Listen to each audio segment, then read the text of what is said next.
Punjab drugs मामले ਦੇ ਵਿੱਚ ਹਾਈ ਕੋਰਟ ਦੇ ਵਿੱਚ ਸੁਣਵਾਈ ਹੋਈ। ਸਾਬਕਾ ਡੀਜੀਪੀ ਸਿਧਾਰਥ ਚਟੋਪਾਧਿਆਏ ਅਤੇ ਹਾਈ ਕੋਰਟ ਦੇ ਵਿੱਚੋਂ ਪੇਸ਼ ਹੋਏ। ਉਹਨਾਂ ਨੇ ਹਾਈ ਕੋਰਟ ਦੇ ਸਾਹਮਣੇ ਆਪਣਾ ਪੱਖ ਰੱਖਿਆ ਤੇ ਸਾਬਕਾ ਡੀਜੀਪੀ ਸੁਰੇਸ਼ ਅਰੋੜਾ ਨੇ ਵੀ ਤੇ ਦਿਨਕਰ ਗੁਪਤਾ ਨੇ ਵੀ ਆਪਣੇ ਐਫੀਡੇਵਿਟ ਆਪਣੇ ਹਲਫਨਾਮੇ ਦਾਖਲ ਕੀਤੇ। ਦੋਹਾਂ ਦੇ ਹਲਫਨਾਮੇ ਦੀ ਕਾਪੀ ਤੇ ਚਟੋਪਾਧਿਆਏ ਨੇ ਵੀ ਮੰਗੀ ਤੇ ਕੋਰਟ ਨੇ ਚਟੋਪਾਧਿਆਏ ਦੀ ਮੰਗ ਮਨਜ਼ੂਰ ਕੀਤੀ ਹੈ। ਅਗਲੀ ਸੁਣਵਾਈ ਤੇ ਚਟੋਪਾਧਿਆਏ ਵੀ ਐਫੀਡੇਵਿਟ ਦਾਖਲ ਕਰਨਗੇ। ਸੋ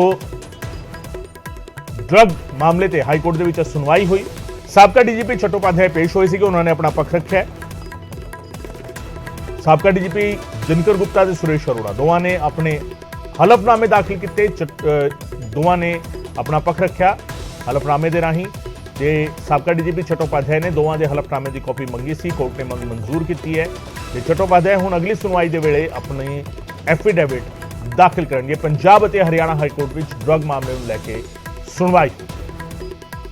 The question of court proceedings on a matter. ਤੁਸੀਂ ਅੱਜ ਆਪਣੀ ਜਿਹੜੀ ਗੱਲ ਰੱਖੀ ਹੈ ਕੋਰਟ 'ਚ ਕਿ ਮੈਨੂੰ ਜਿਹੜੀ ਪਲੀਡਿੰਗਸ ਨੇ ਉਹ ਦਿੱਤੀ ਜਾਣ, ਆਪਣੀ ਜਿਹੜੀ ਐਫੀਡੇਵਿਟ ਤੇ ਮੈਂ ਇਹਦਾ ਰਿਸਪੌਂਸ ਦੇਵਾਂਗਾ ਜੀ ਤੇ ਤੁਸੀਂ ਰਿਸਪੌਂਸ ਦੋਗੇ। ਜਿਹੜਾ ਐਫੀਡੇਵਿਟ ਫਾਈਲ ਕੀਤੇ ਇਹਨਾਂ ਵੱਲੋਂ ਦਿਨਕਰ ਗੁਪਤਾ ਵੱਲੋਂ ਉਹਦੀ ਕਾਪੀਆਂ ਵੀ ਤੁਸੀਂ ਕਿਹਾ ਮੈਨੂੰ ਦਿੱਤੀ ਜਾਣ। ਹਾਂਜੀ ਤੇ ਨੈਕਸਟ ਡੇਟ ਕਦੋਂ ਤੱਕ ਤੁਸੀਂ ਦੋਗੇ? ਪਰ ਜਦੋਂ ਵੀ ਤਰੀਕ ਹੋਈ।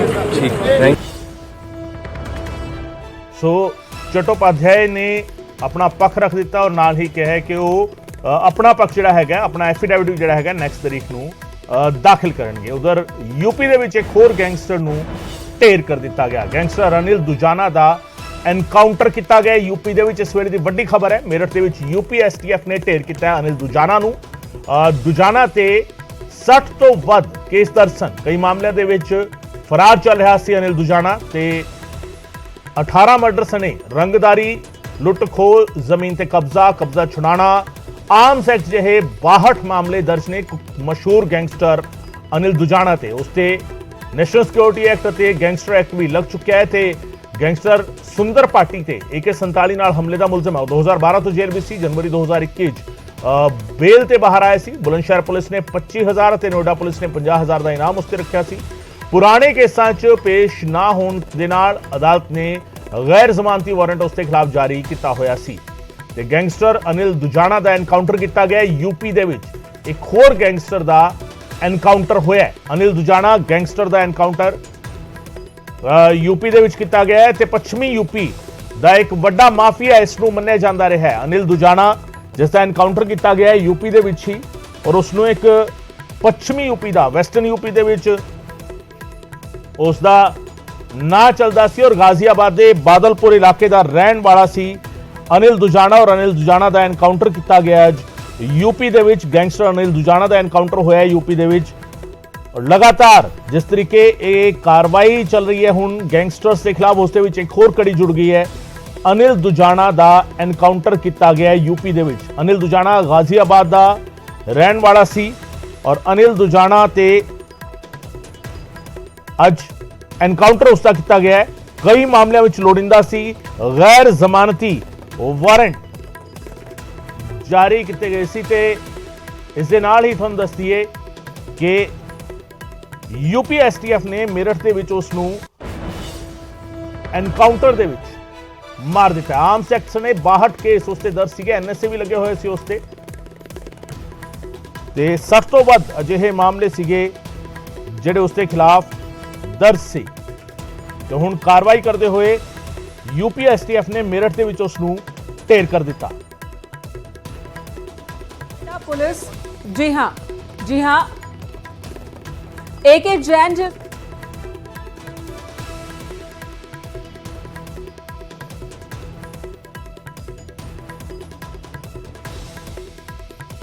सो अनिल दुजाना का एनकाउंटर किया गया है यूपी दे विच। मेरठ दे विच उसके होने की इतला मिली सी पुलिस नूं और अनिल दुजाना वैसटर्न यूपी का वड्डा गैंगस्टर।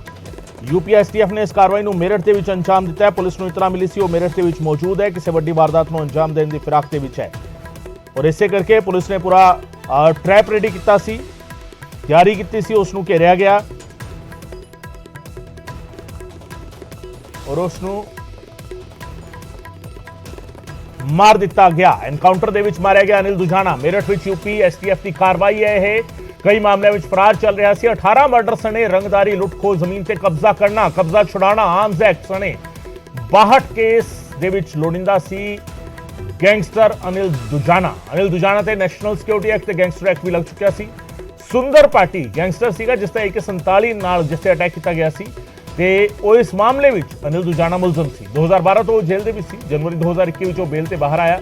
ਬੁਲੰਦਸ਼ਹਰ ਪੁਲਿਸ ਨੇ 25,000 ਤੇ ਨੋਇਡਾ ਪੁਲਿਸ ਨੇ 50,000 ਦਾ ਇਨਾਮ ਉਸ ਤੇ ਐਲਾਨਿਆ ਸੀ ਤੇ ਪੁਰਾਣੇ ਕੇਸਾਂ ਵਿੱਚ ਪੇਸ਼ ਨਾ ਹੋਣ ਕਰਕੇ ਅਦਾਲਤ ਨੇ ਗੈਰ ਜ਼ਮਾਨਤੀ ਵਾਰੰਟ ਜਾਰੀ ਕੀਤਾ ਹੋਇਆ ਸੀ। ਤੁਹਾਨੂੰ ਦੱਸੀਏ ਕਿ ਗਾਜ਼ੀਆਬਾਦ ਦੇ ਬਾਦਲਪੁਰ ਦਾ ਦੁਜਾਨਾ ਪਿੰਡ ਕਦੇ ਕੁਖਿਆਤ ਸੁੰਦਰ ਡਾਕੂ ਦੇ ਨਾਂ ਦੇ ਨਾਲ ਜਾਣਿਆ ਜਾਂਦਾ ਸੀ। 70 ਅਤੇ 80 ਦਾ ਦਹਾਕਾ ਸੀ ਜਦੋਂ ਸੁੰਦਰ ਦਾ ਦਿੱਲੀ ਅਤੇ NCR ਦੇ ਵਿੱਚ ਖੌਫ ਸੀ। ਉਸਨੇ ਉਸ ਵੇਲੇ ਦੀ ਪ੍ਰਧਾਨ ਮੰਤਰੀ ਇੰਦਰਾ ਗਾਂਧੀ ਤੱਕ ਨੂੰ ਜਾਨੋਂ ਮਾਰਨ ਦੀ ਧਮਕੀ ਦੇ ਦਿੱਤੀ ਸੀ ਤੇ ਇਸੇ ਦੁਜਾਨਾ ਪਿੰਡ ਦਾ ਹੈਗਾ ਅਨਿਲ ਨਾਗਰ ਉਰਫ ਅਨਿਲ ਦੁਜਾਨਾ। ਪੁਲਿਸ ਰਿਕਾਰਡ ਦੇ ਵਿੱਚ 2002 ਦੇ ਵਿੱਚ ਗਾਜ਼ੀਆਬਾਦ ਦੇ ਕਵੀਨਗਰ ਥਾਣੇ ਦੇ ਵਿੱਚ ਇਸ ਦੇ ਖਿਲਾਫ ਹਰਬੀਰ ਪਹਿਲਵਾਨ ਦੇ ਕਤਲ ਦਾ ਪਹਿਲਾ ਮਾਮਲਾ ਦਰਜ ਹੋਇਆ ਸੀ ਤੇ ਹੁਣ ਉਸ ਪਹਿਲੇ ਮਾਮਲੇ ਤੋਂ ਬਾਅਦ ਲਗਾਤਾਰ ਸੁਰਖੀਆਂ ਦੇ ਵਿੱਚ ਰਿਹਾ।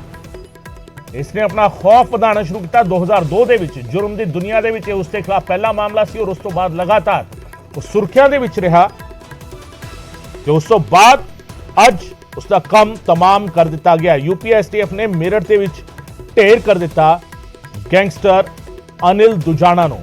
UP ਪੁਲਿਸ ਦੇ ਨਾਲ ਐਨਕਾਊਂਟਰ ਦੇ ਵਿੱਚ ਮਾਰਿਆ ਗਿਆ ਹੈ अनिल दुजाना। क्योंकि जेल से छूटने के बाद 2 केस दर्ज हो गए थे इसके ऊपर।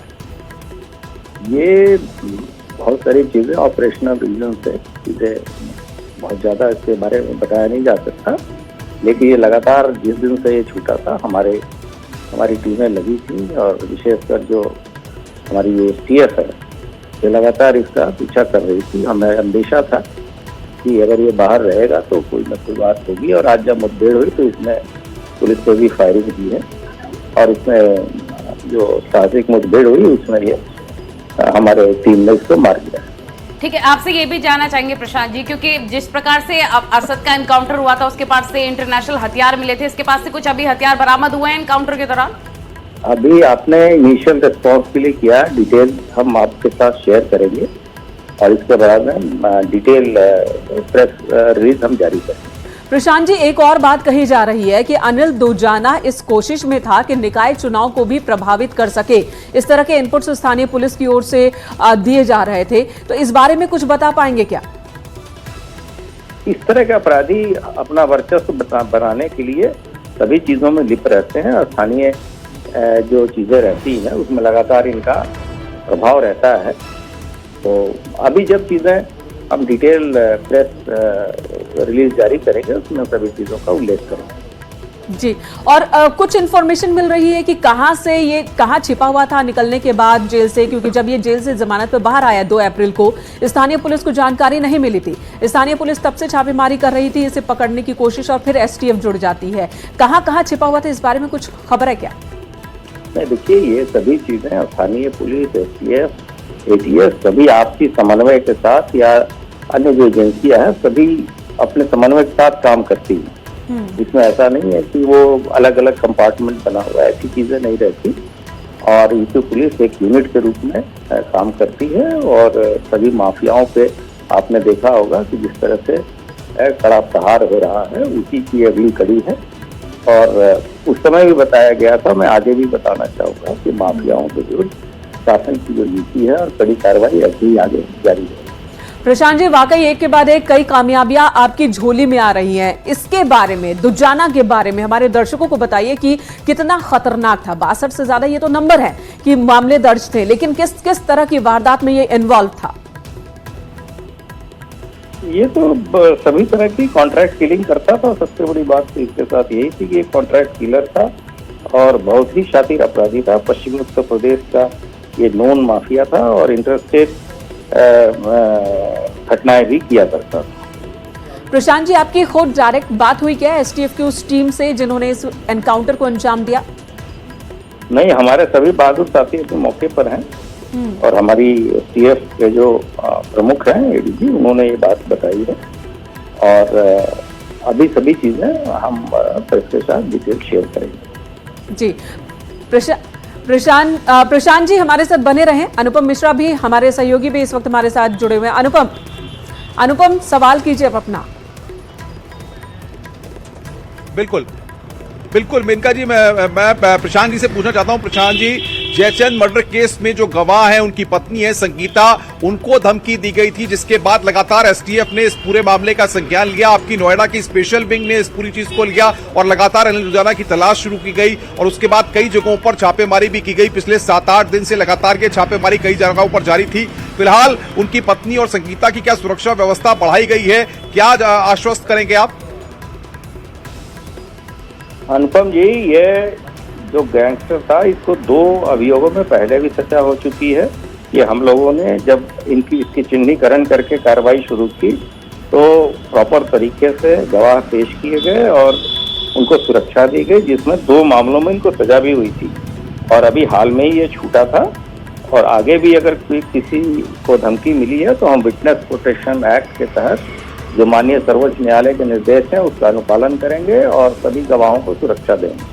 प्रशांत जी, इस टीम के लिए आप क्या कहना चाहेंगे जिन्होंने अनिल दुजाना को ढेर किया है? ये सभी प्रशंसा के पात्र है। माफियाओं के विरुद्ध जो कार्रवाई चल रही है वो उसमें इनका एक बहुत बड़ा योगदान रहेगा ये। और पश्चिम उत्तर प्रदेश के लोग जहाँ की इसका अपना क्षेत्र बना हुआ है, वो सभी को पता है ये कितना दुर्दांत अपराधी है। धन्यवाद प्रशांत जी, इस वक्त न्यूज 18 पर हमसे चर्चा करने के लिए जानकारी।